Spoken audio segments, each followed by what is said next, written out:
మేషరాశి.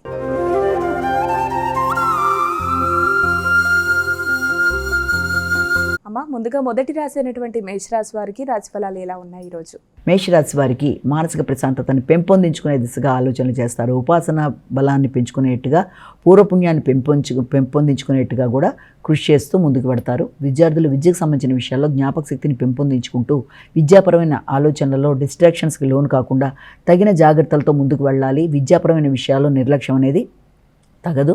అలాగే విద్యకు సంబంధించిన విషయాలలో ఎలాంటి పరిస్థితులు మీకు ఎదురైనా, విద్యకు కావచ్చు, ఆర్థిక విషయాలు కావచ్చు, ఏదైనా సరే మీ యొక్క ఆలోచనలలో, మీ యొక్క స్నేహ సంబంధాల విషయాల్లో ఏదైనా సరే అది చాలా వరకు మీకు అనుకూలంగా ఉంటుంది. ఆగిన పనులు ముందుకు పెడతాయి. అలాగే మీ చేద్దామనుకుంటున్న ప్రతి పనిలో కూడా ఎదురవుతున్న ఆటంకాలని అధిగమిస్తూ లాభదాయకమైన ఆలోచనలు చేస్తూ ముందుకు వెళ్ళడానికి తీసుకునే కృషి చాలా వరకు అనుకూలంగా ఉంటుంది. వృషభ రాశి.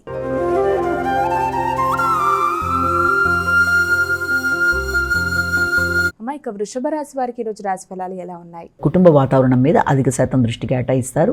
గృహ సౌఖ్యం విషయంలో ఆలోచనలు అధికంగా ఉంటాయి. గృహానికి సంబంధించిన విషయాల కన్నా కూడా వృత్తికి సంబంధించిన ఒత్తిడి అనేది చాలా అధికంగా ఉంటుంది. వృత్తిపరంగా అభివృద్ధి విషయంలో కావచ్చు, వృత్తిపరంగా బాధ్యతల విషయంలో కావచ్చు, కొత్త ప్రదేశాలకి మార్పుల విషయంలో కావచ్చు, లేకపోతే కొత్త ఇంటర్వ్యూలకు అటెండ్ అవ్వాల్సిన పరిస్థితులు ఏది ఏమైనా దానికి సంబంధించిన విషయాలలో కొంత మీరు వృత్తికి సంబంధించిన విషయాల మీద అధిక శాతం శ్రద్ధ వహించడానికి దోహదపడుతుంది.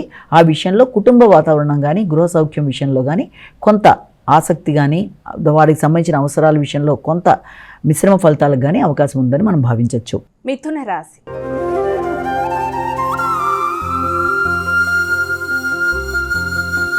ఇక తదుపరి రాశి అయినటువంటి మిథున రాశి వారికి ఈరోజు రాశి ఫలాలు ఎలా ఉన్నాయి? మిథున రాశి వారికి వ్యక్తుల యొక్క సహకారాన్ని తీసుకుని ముందుకు వెళ్లే ప్రయత్నంలో కొన్ని ఆలస్యాలు, ఆటంకాలు లాంటివి ఎదురైనప్పటికీ కూడా మీరు శక్తివంచన లేకుండా కృషి చేసి పనులు సాధించుకోవడానికి ప్రయత్నం చేస్తారు. ఆర్థిక విషయాల్లో కావచ్చు, మాట విషయంలో కావచ్చు, కొంత ఘర్షణాత్మకంగా ఉండే పరిస్థితులు ఎదురైనప్పటికీ కూడా మీరు ఆ విషయంలో వెనుకంజ వేయకుండా శ్రమతో ముందుకు వెళ్ళడానికి ప్రయత్నం చేస్తారు. వ్యక్తుల యొక్క సహకారాన్ని కోరుకుంటారు. ఆ విషయంలో పై స్థాయి వ్యక్తుల యొక్క సహకారం కోరుకుంటే అది మిశ్రమ ఫలితాలు లాంటివి ఉన్నప్పటికీ కూడా విద్యకు సంబంధించిన విషయాలు, ఆర్థిక విషయాలు మాత్రం చాలా వరకు అనుకూలంగా ఉంటాయి. దగ్గర ప్రయాణాలకు అవకాశం ఉంది. ప్రయాణాల విషయంలో కూడా కొత్త వ్యక్తుల యొక్క పరిచయాలు కానీ, కొత్త ప్రదేశాలకు వెళ్ళడానికి దగ్గర ప్రయాణాల్లో చేసే ప్రయత్నాలు కానీ, వీలైనంతవరకు ఆధ్యాత్మిక సంబంధమైన ప్రయాణాలకు కూడా అవకాశం ఉన్నట్టుగా మనం ఇక్కడ భావన చేయొచ్చు. ఆధ్యాత్మిక వ్యక్తుల యొక్క పరిచయాలకు కూడా అవకాశం ఉన్న సందర్భంగా కూడా మనం దీన్ని భావించవచ్చు.